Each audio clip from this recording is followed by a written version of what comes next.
Bonsoir à tous et merci de suivre ce flash.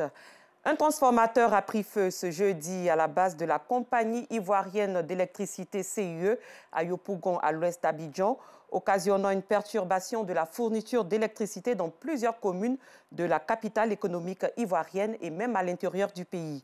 Dans une note d'information, le groupement des sapeurs-pompiers militaires GPM, qui s'est déporté promptement sur les lieux du ministre, a assuré que l'incendie a été maîtrisé peu avant 14 heures.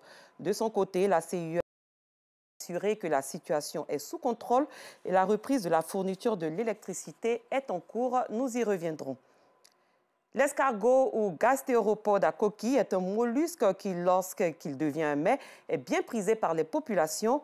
En soupe, sautée, braisée ou à l'étouffée, l'invertébré a conquis les assiettes des Abidjanais, voire même des Africains. Ces dernières années, le prix du mollusque connaît une fluctuation du fait de sa demande de plus en plus croissante. En effet, la plupart des escargots qu'on retrouve sur nos étals sont collectés dans leur milieu naturel, c'est-à-dire à l'état sauvage.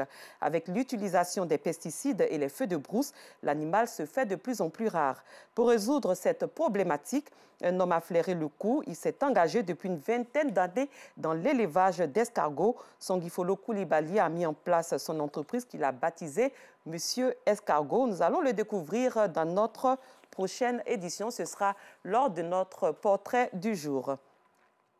Deux ONG s'impliquent dans la lutte contre les violences basées sur le genre. Il s'agit des ONG Espoir, Femmes d'Afrique et Dignité et Droits pour les enfants en Côte d'Ivoire. 15 personnes ont également été mieux outillées en matière de lutte contre ces violences. On en sait plus avec Yacouba Koulibaly. Dénoncer les violences basées sur le genre et sensibiliser l'opinion nationale à cet effet. C'est tout le sens de la manifestation de l'ONG Espoir d'Afrique puis de l'ONG Dignité Droits pour les enfants en Côte d'Ivoire.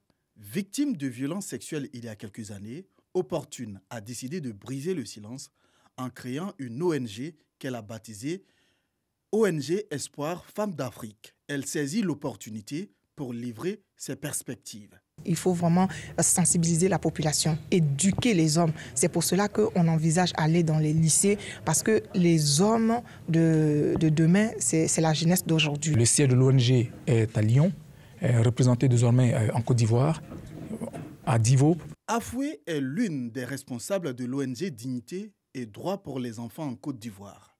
Elle organise ce mercredi 20 juillet 2022 un atelier visant à renforcer les capacités de 15 agents des services sociaux en matière de violence basée sur le genre, VBG, et de santé sexuelle reproductive. Une activité qui s'inscrit dans le cadre de l'exécution d'un projet d'ONU Femmes visant à promouvoir la santé sexuelle reproductive et la lutte contre toutes les formes d'agression. Nous organisons cette activité pour permettre aux travailleurs sociaux qui sont en contact permanent avec les suivants des VBG de faire une meilleure prise en charge. Une occasion pour la formatrice d'instruire les auditeurs sur le circuit de prise en charge sanitaire, juridique et psychosociale des victimes. Il est recommandé que la victime de viol, par exemple, soit prise en charge dans les 72 heures, sinon dans les 48 heures, pour que la prise en charge soit plus efficace. Pour qu'on dise que quelqu'un est en très bonne santé de la reproduction, il faut que la personne soit en bonne santé sociale, en bonne santé financière et en bonne santé psychologique. Une initiative saluée par les bénéficiaires de la formation. Cet atelier nous donne des orientations pour mieux prendre en charge les cas de personnes victimes de violences basées sur le genre. Voilà. Après cet atelier, notre défi sur le terrain, ça sera la sensibilisation. Les violences basées sur le genre continuent de faire tache d'huile tant au niveau national que sur le plan international. Un combat jugé utile pour les défenseurs des droits de l'homme.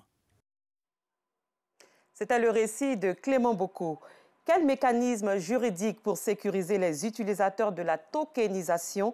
La question était au cœur d'un colloque initié par le laboratoire de droit privé à l'université Félix Houphouët-Boigny. Ce nouveau moyen d'investissement financier est de plus en plus utilisé dans le marché de l'économie numérique. Ce colloque qui a réuni les panélistes venus de divers horizons s'est tenu à Palm Club dans la commune de Cocody.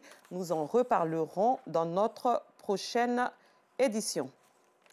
Hors de nos frontières, le président français Emmanuel Macron est attendu du 25 au 28 juin prochain au Cameroun, au Bénin et en Guinée-Bissau. Ce déplacement sera le premier depuis la réélection du président français. La crise alimentaire, les enjeux de production agricole et les questions sécuritaires seront les thèmes abordés. Et c'est la fin de ce flash. Merci de l'avoir suivi. Je vous retrouve avec beaucoup de plaisir à 19h30.